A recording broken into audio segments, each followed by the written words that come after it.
মঞ্জু ভাই আসছে আপনাদের কাছে। তারেক রহমান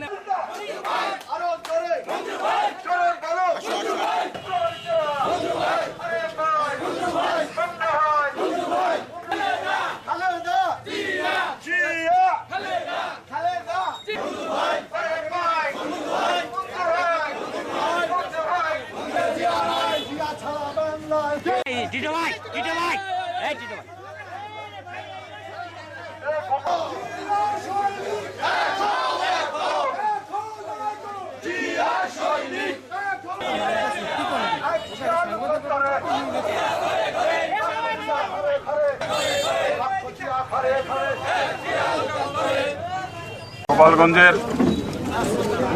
ভাইয়েরা,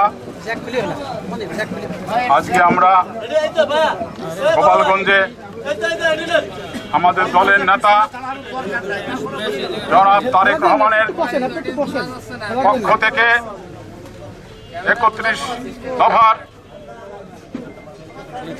লিফলেট বিতরণ কর্মসূচির জন্য আপনাদেরকে ধন্যবাদ জানাচ্ছি।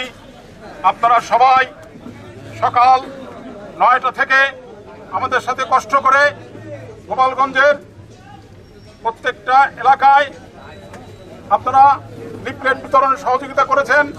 এই জন্য সবাইকে আমাদের দলীয় নেতা, দেশ নেতা জনাব তারেক রহমানের পক্ষ থেকে ধন্যবাদ জানাচ্ছি। আমরা আপনাদের সবাইকে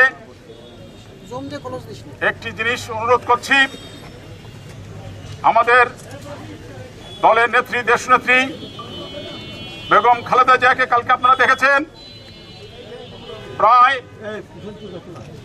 15 বছর পরে গতকালকে উনি সেনাকুঞ্জে সশস্ত্র বাহিনী দিবসে ওনাকে প্রধান অতিথি হিসেবে বাংলাদেশের বর্তমান প্রধান উপদেষ্টা সম্মানিত করেছেন।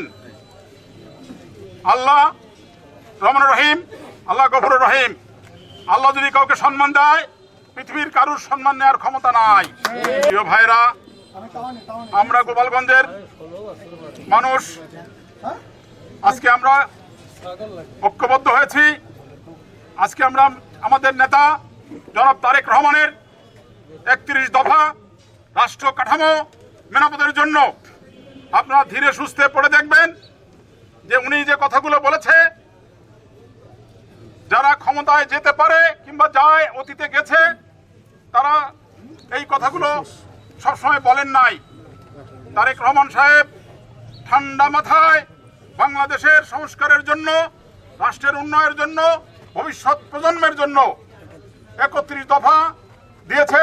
আপনারা ঠান্ডা মাথায় পড়ে দেখবেন, ইনশাল্লাহ তারেক রহমানকে আগামী দিনে যদি আল্লাহ ক্ষমতায় বসান, তাহলে উনি ৩১ দফা বাস্তবায়ন করবেন এবং আমাদের জাতির জন্য, ভবিষ্যৎ প্রজন্মের জন্য এমন একটা অবস্থা হবে যার কাউকে কখনো কেউ ক্ষমতায় বসে কখনো কোনো অবিচার অন্যায় করার সাহস পাবে না।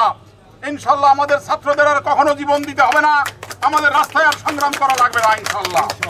প্রিয় বন্ধুরা, আজকে আমি আর বেশি কথা বলবো না। ইনশাল্লাহ আমরা এই কর্মসূচি আজকে শুরু করলাম, আজকে এটা শেষ না। ইনশাল্লাহ আমরা শুরু করলাম, আমরা এই কাজ চালিয়ে যাব এবং গোপালগঞ্জের প্রত্যেকটা ইউনিয়নে আমরা এই লিফলেট বিতরণ করব। প্রত্যেকটা মানুষকে আমরা এই কথাগুলো পৌঁছায় দিয়ে আসবো এবং প্রত্যেকটা মানুষকে আমরা বোঝায় আসবো যে তারেক রহমান কি চায় আপনাদের কল্যাণের জন্য, আপনাদের ভবিষ্যৎ প্রজন্মের জন্য। তারেক রহমানের কর্মসূচিটা আপনারা ঠান্ডা মাথায় দেখেন না, কিন্তু আমরা জানি, আমরা বাস্তবে কি দেখেছি, বাস্তবে দেখেছি এই খালেদা যে একবার ৫,০০০ টাকা কৃষি ঋণ মৌকুব করেছিলেন। সমস্ত সচিব আমি জানি, তখন বলছে ম্যাডাম এই টাকা মাফ করলে দেশ চলবে না। উনি বলে দেশ আমি চালাবো। আবার এই যে তারেক রহমান যে ৩১ দফা দিয়েছেন, সম্পূর্ণ বাস্তবায়ন করবেন ইনশাল্লাহ। কারণ এরপরে আমরা দেখেছি আমাদের তৎকালীন শেখ হাসিনা যিনি প্রধানমন্ত্রী, সে ১০,০০০ টাকা ঘোষণা করেছিলেন, ১ টাকাও কিন্তু মাফ করতে পারে নাই, কিন্তু খালেদা পুরোটা মাফ করেছে। আমি নিজেও ভুক্তভোগী ছিলাম, ৫,০০০ টাকা দেওয়া লাগেনি, 10,০০০ টাকা কিন্তু দিয়েছি। আজকে ৩১ দফা আপনারা দেখতেছেন, প্রত্যেকটি দফা ইনশাল্লাহ বাস্তবায়ন হবে। এই বিশ্বাস আমাদের রাখতে হবে, জনগণকে বোঝাতে হবে। কারণ আমরা সেই দল করি যে দল দুর্নীতিবাদের বিরুদ্ধে, লুটেরার বিরুদ্ধে, চোরের বিরুদ্ধে অবশ্যই সকল জনগণের স্বার্থে এদেশের মেহনতি মানুষের স্বার্থে, কৃষকের স্বার্থে এই 31 দফা বাস্তবায়ন হবে বলে আমি আশা এবং বিশ্বাস করি।